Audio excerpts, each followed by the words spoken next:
আসসালামু আলাইকুম এভরিওয়ান, সবাইকে 7A অ্যাকাউন্টিং এর আন্তর্জাতিক পেজের শুভেচ্ছা। আশা করি সবাই ভালো আছেন।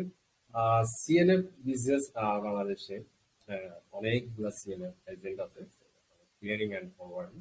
তো সিএনএফ অপারেশনটা আসলে একটা হচ্ছে এজেন্সি সার্ভিস। এখানে আসলে সিএনএফ হচ্ছে আপনার ইম্পোর্টারের এজেন্ট হয়ে কাজ করে, এজেন্ট ইম্পোর্টারের এজেন্ট হয়ে কাস্টমস এবং পোর্টের সাথে ডিল করে। তো সেক্ষেত্রে সিএনএফ এজেন্ট হচ্ছে আসলে একটা সার্ভিস দিয়ে আসে, ইম্পোর্টারকে অনেকগুলো সার্ভিস দেয়।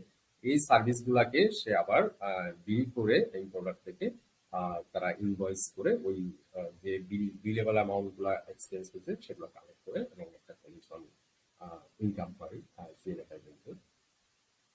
এখন সিএনএফ এজেন্ট অপারেশনটা মেনটেন করাটা, তো হিসাব নিকাশ মেনটেন করা, অ্যাকাউন্টস ডিপার্টমেন্ট মেনটেন করাটা অনেকটা জটিল বিষয়। কারণ হচ্ছে ওখানে সিএনএফ এ অনেকজন স্টাফ একই সাথে খরচ করে, এই একটা একই জবের জন্য অনেকজন স্টাফ খরচ করে। তো সেক্ষেত্রে অনেক সময় জটিল হয়ে যায় অ্যাকাউন্টসটা মেনটেন করাতে। তো সেক্ষেত্রে অনেকে অ্যাকাউন্টিং সফটওয়্যার নিয়ে থাকেন, অনেকে কাস্টমাইজ করে সফটওয়্যারটা নেন। তো সেক্ষেত্রে যারা সফটওয়্যার কোম্পানি থাকে অনেক সময় 6 মাস, কেউ 1 বছর, কেউ 3 মাসে করে দেয়। তো এবং অনেক টাকা চার্জ করে আপনাদেরকে। এখন মার্কেট প্লেসে যে ক্লাউড সফটওয়্যার গুলো পাওয়া যায়, ওই সফটওয়্যার গুলো দিয়ে কি আসলে সিএনএফ রান করা সম্ভব কিনা, সিএনএফ মেনটেন করা সম্ভব কিনা।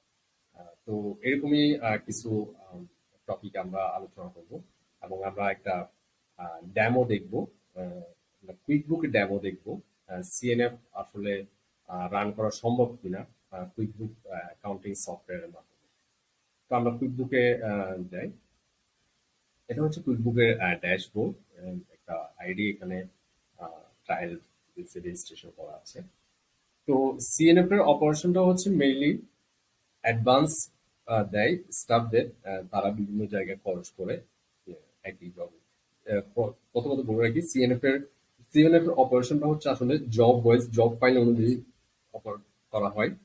প্রত্যেকটা ইম্পোর্ট ওরা জব ফাইল ক্রিয়েট করে তারপর ওই জবে কি কি খরচ হয়, যে কাস্টমসে যায়, তারপর পোর্টে যায়, আবার ডিপোতে যায়। তো সবগুলো মিলে সব প্রসেস শেষ হওয়ার পরে একটা ডেলিভারি হয়। তো এটা জব ফাইল অনুযায়ী ট্র্যাকিং করতে হয়। তো সেক্ষেত্রে অ্যাকাউন্টিং এ কিভাবে অ্যাকাউন্টিং সফটওয়্যারে কিভাবে সম্ভব জব ট্র্যাকিং করা। সে এক্সাম্পল আমরা একটা প্র্যাকটিক্যাল, আমরা একটু, যেহেতু আমি সিএনএফ এর ইনকাম এক্সপেন্স সম্পর্কে কিছুটা আমার আইডিয়া আছে কিভাবে করে, তো আমরা চেষ্টা করবো আমরা এখন অ্যাকাউন্টিং সফটওয়্যার দিয়ে আমরা একটা জব ফাইল মেনটেন করা পসিবল কিনা সেটা আমরা দেখবো। তো ফার্স্ট অফ অল আমরা যেটা করবো, আমরা চার্ট অফ অ্যাকাউন্টে আমরা যদি জবের ইনফরমেশন গুলা দিতে হয়, তো আমরা যেটা করব, আমরা জব এন্ট্রি যেটা বলে, তো জব এন্ট্রি, আমরা একটা জব এন্ট্রি করবো। তো জব এন্ট্রি করার জন্য আমরা এখানে আমরা প্রজেক্টটা ইউজ করব। প্রজেক্ট মানে হচ্ছে জব, এখানে প্রজেক্ট মানে হচ্ছে জব, জব দেওয়া হয়। তো আমরা একটা জব রেজিস্ট্রি করব বা জব এন্ট্রি করব। এখানে কিছু জব এন্ট্রি করা আছে। তো আমি একটা নতুন প্রজেক্ট অ্যাড করি। প্রজেক্টের নাম্বার আসলে নেমের জায়গায় আমরা দিব হচ্ছে জব নাম্বার। যেমন আমার এখানে জব নাম্বার 1004 পর্যন্ত দেওয়া আছে, তাই আমি 5 দিলাম, /25 মানে 25 সাল। এখন কাস্টমার ধরে নিলাম আমি অ্যাড নিয়ে করবো, অথবা আমি দিলাম একটা র্যাঙ্কস ইলেকট্রনিক। একটু ভিডিওটা লম্বা হতে পারে, আহ, যেহেতু শুরু থেকে দেখানো হচ্ছে, আমি যদি ছোট করার চেষ্টা করব ভিডিওটা। তো আমরা একটা জব ক্রিয়েট করার জন্য আমরা যে কাস্টমারের কাস্টমারটা অ্যাড করলাম। এখন জবের স্টার্ট ডেট দিলাম, বললাম এটা আজকে স্টার্ট হইলো। এটার স্ট্যাটাস হচ্ছে এখন প্রোগ্রেস আছে। এখন এই জবটার অনেকগুলা ইনফরমেশন আমাদের নোটসে লিখতে হবে। এগুলা পরবর্তীতে এগুলো বিলে অ্যাড করা যাবে আপনারা যখন বিল করবেন। সে এক্সাম্পলে অনেকগুলো ইনফরমেশন থাকে, যেমন আপনার কন্টেইনার কত কন্টেইনার হইতে পারে, আরো অনেক কিছু যা যা প্রয়োজন আপনারা অ্যাড করে নেবেন। আমি জাস্ট অল্প কিছু ইনফরমেশন এই সেম ইনফরমেশন আপনারা যখন ইনভয়েস করবেন এই ইনফরমেশন গুলা অ্যাড করতে পারবেন ইনভয়েসে। তো এটা আমি জব একটা সেভ করলাম, মানে আমার একটা জব ক্রিয়েট হয়ে গেল, মানে আমি জব এন্ট্রি করলাম। জব এন্ট্রি করার পরে এখন আমার প্রসেসটা কি হবে, আমি তো অ্যাসেসমেন্টের কাজ শুরু হয় সাধারণত।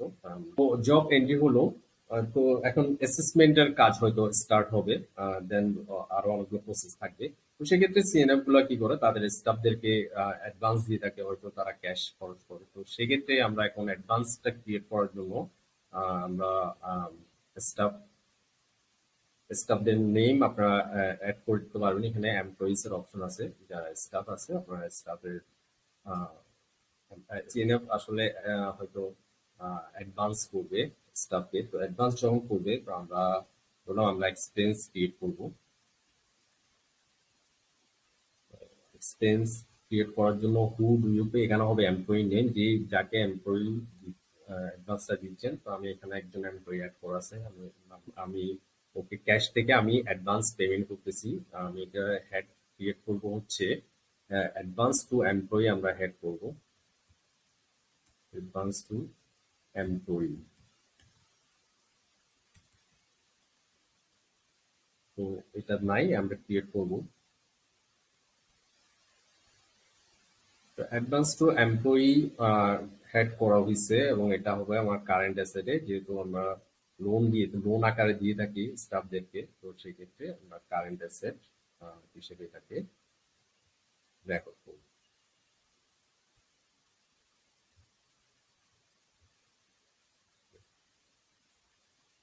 তো এখন অ্যাডভান্স টু এমপ্লয়িজ যদি হয়, আমার একটা স্পেসিফিক নাম দরকার, আসলে আমি কাকে দিয়েছি। তো সেক্ষেত্রে আমরা আসলে এটাকে আমরা মেইন হেড রাখবো, আমরা সাব হেড দিয়ে না, সাব হেড করবো হচ্ছে আমাদের যতগুলো স্টাফকে এমপ্লয়ি দিয়ে থাকি। তো এটা অ্যাডভান্স তো মেইন হেড, আসলে এখানে সাব হেড করতে হবে, কারণ আপনার তো অনেক গুলো এমপ্লয়িকে অ্যাডভান্স দিয়ে থাকতে পারেন। তো সেই ক্ষেত্রে আমি সাব হেড গুলো ক্রিয়েট করবো, যদি সাব হেড নাই। তো অ্যাডভান্স টু এমপ্লয়ির মধ্যে এটা আমরা সাব অ্যাকাউন্ট করে দিব। আমরা মেইন অ্যাকাউন্টটা দিব হচ্ছে advance to employee account, sub account parent অ্যাকাউন্টে আমরা দিব হচ্ছে অ্যাডভান্স। আমরা কোড ইউজ করলে সুবিধা হয়, আপনারা কোড ইউজ করতে পারেন। আমি এখন আপাতত কোড ইউজ করছি না। তো এটাও আমার কারেন্ট অ্যাসেটে থাকবে, কারণ আমি অ্যাডভান্স দিচ্ছি, সে কোম্পানির তা থেকে টাকা পাই। সিলেক্ট প্যারেন্ট, তো এখানে অ্যাডভান্স এমপ্লয়িটা আমরা দিয়ে দেব।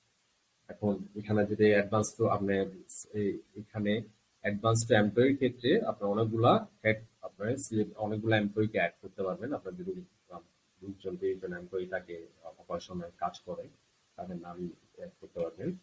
তো এখানে আমি অ্যাডভান্সটা আসলে দিচ্ছি হচ্ছে আহমেদ, একজন স্টাফ, যে সাব এখানে আহ, দেওয়া আছে দেখেন, sub account of advance to employee.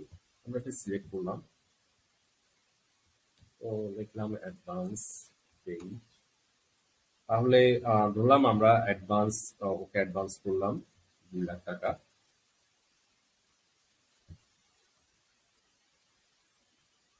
আমরা ক্যাটাগরি সিলেক্ট করছি, এটা হচ্ছে তাহলে এখানে আমার ডেবিট ক্রেডিট কি হতে পারে, আমার এখানে ক্যাশ ক্রেডিট হচ্ছে, কোম্পানি ক্যাশ অন হ্যান্ড থেকে যাচ্ছে 2 লাখ টাকা, আর আমার ডেবিট করবে হচ্ছে আমার অ্যাডভান্সটা আমার ডেবিটে করবে।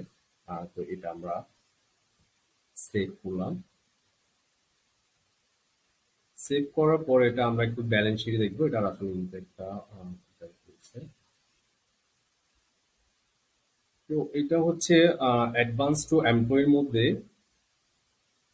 এই যে ওনার নামে যাকে টাকাটা দিবেন তার নামে অ্যাডভান্সটা জমা হয়ে যাবে। এবং এই যে অ্যাডভান্স টু এমপ্লয়িটার মেইন হেড ছিল, সাব হেডে একজনের নাম আছে স্টাফ, অর্থাৎ যদি অনেকজন থাকে সেক্ষেত্রে এটা নিচে থাকবে অনেকগুলো সিরিয়াল দিবে, এবং কোড ইউজ করলে ব্যালেন্সটা আরো সুন্দর হয়। তো 2 লাখ টাকা ওর নামে অ্যাডভান্স করা হয়েছে, এবং এই 2 লাখ টাকা কিন্তু ক্যাশ থেকে এখান থেকে কমে গেছে।